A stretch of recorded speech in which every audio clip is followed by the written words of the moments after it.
नमस्कार मेरे प्यारे साथियों, मैं डीपी आज एक नए वीडियो के साथ आप लोगों के सामने। आज मैं बात करूंगा एम पॉक्स वायरस के विषय में। एम पॉक्स वायरस जो कि एक डबल स्ट्रैंडेड डीएनए वायरस है। इसको सबसे पहले 1958 में बंदरों में देखा गया था, डेनमार्क में। उसके बाद में अफ्रीका में 1970 में देखा गया बच्चों में। Democratic Republic of Congo DRC, democratic Republic of Congo में पहली बार डिजीज देखा गया। अब इस डिजीज में इस समय तक ये आप मतलब इधर जनवरी 2023 से लेकर के अब तक अफ्रीकन कॉन्टिनेंट में 27,000 केसेस इसके आ चुके हैं, जिसमें डेमोक्रेटिक रिपब्लिक ऑफ कांगो भी है, बुरुंडी भी है, केन्या में फैल चुका है, रवांडा में फैल चुका है, युगांडा में फैल चुका है। इन देशों में फैल चुका है, बीमारी काफ़ी तेज़ी से फैल रही है।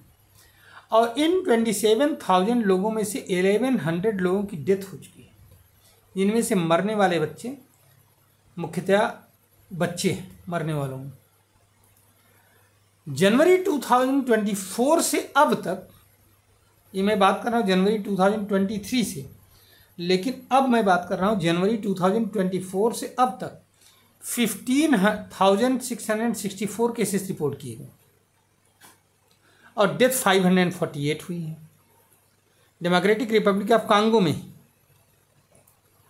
अच्छा, एक बात और भी है कि जितनी तेज़ी से वायरस फैल रहा है उतना ही रोग भी मतलब डेथ भी बढ़ रही है। ये वायरस, सवाल ये पैदा होता है कि कैसे फैलता है। आओ इसके विषय में थोड़ा सा हम लोग पूरी चर्चा कर लेते हैं, इससे भविष्य में इससे निदान खोजा जा सके, इससे बचा जा सके। क्योंकि अब ये वायरस हमारे पड़ोस में पाकिस्तान में दस्तक दे चुका है, आ चुका है। इंडिया में, केरला में केसेस रिपोर्ट हो रहे हैं। सबसे पहली बात तो ये है कि ये जो वायरस है इसको कहते हैं मंकी पॉक्स वायरस। ये जैसे स्मॉल पॉक्स होता था हम लोगों को पहले, अब आप लोगों ने, इस जनरेशन ने तो देखा ही नहीं है स्मॉल पॉक्स, लेकिन पहले होता था स्मॉल पॉक्स। उसी तरह से मंकी पॉक्स होता है। शरीर पर देखो, हमने इसमें पिक्चर में डाल रखा है कि शरीर पर छोटे छोटे दाने निकलते हैं, ठीक है। इन्फेक्टेड पर्सन से जब दूसरा कोई हेल्दी पर्सन टच में आता है तो ये फैल जाता है बीमारी।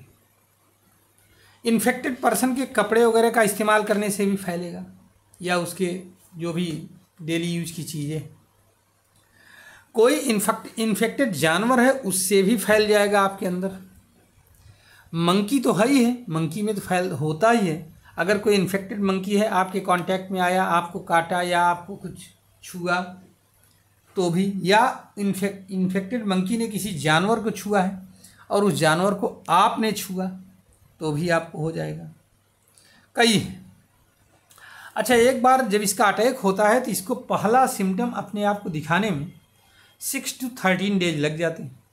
इंक्यूबेशन पीरियड अर्थात उसका 6 to 13 डेज, लेकिन 21 डेज सेफ माना जाता है। अगर आपको 21 डेज तक इसके लक्षण नहीं आए तो इसका मतलब आप जो है इससे फ्री हैं।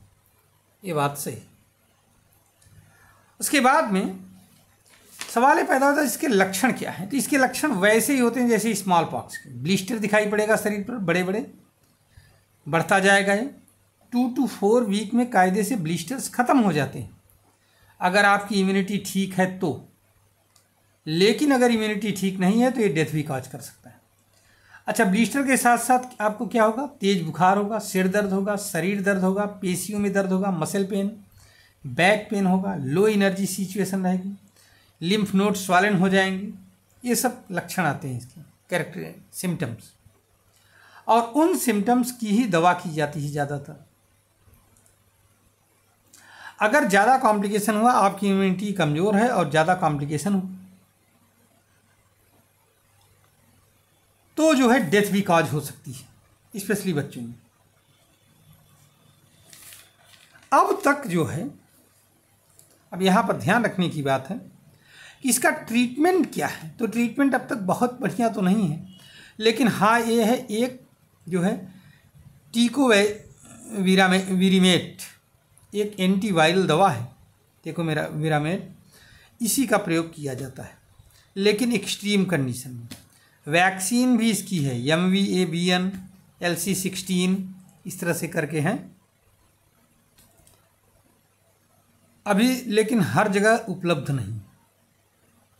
ठीक है, अगर हम कंट्रीज की सिचुएशन की बात करें तो सबसे ज़्यादा खतरा जो है वो अफ्रीकन कंट्रीज में है, डेमोक्रेटिक रिपब्लिक ऑफ कांगो और उसके आसपास। अब ये खतरा पाकिस्तान में बहुत ज़्यादा दिखाई पड़ रहा है, और चूँकि हम पाकिस्तान के पड़ोसी हैं इसलिए हमको भी हमारे यहाँ भी फैलने में समय नहीं लगेगा। ठीक है, सबसे लेटेस्ट जो वेरिएंट है वो है क्लेड 2, इसमें डेथ रेट 10% तक। पुराना वेरिएंट जो पहला वेरिएंट था वो क्लेड 1 था, जिसमें डेथ रेट 1% केवल था।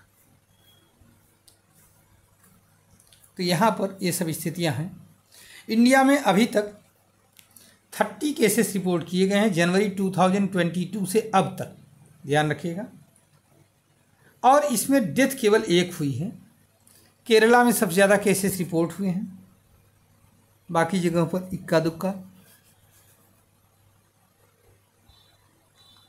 लेकिन यहाँ पर सरकार को ध्यान रखने की ज़रूरत है, क्योंकि एक कंटेमिनेटेड ये बीमारियाँ ऐसी होती हैं कि अगर फैल गई तो फिर मुश्किल हो जाएगा इनको संभाल पाना। जैसे स्मॉल पॉक्स से मौतें हुई थी, वैसे पता लगा एम पॉक्स से भी मौतें होना शुरू हो जाएंगी।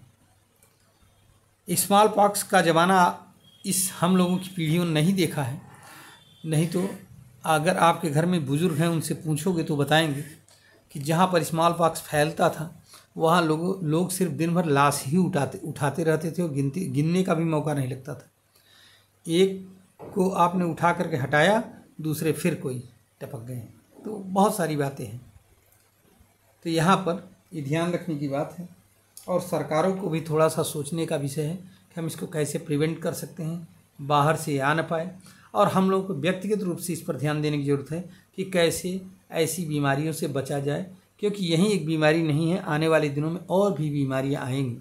ठीक है, तो ये जो जेनेटिक बीमारी है जो कि जानवरों से हम लोगों में फैलती है, इसके लिए सबसे पहले तो हम प्रिवेंशन करें, बचाव रखें अपना, तब जाकर के इलाज की तरफ जाएं, वो ज़्यादा बेहतर है, बचाव ज़्यादा बेहतर है। धन्यवाद, नमस्कार, जय हिंद, जय भारत, वंदे मातरम।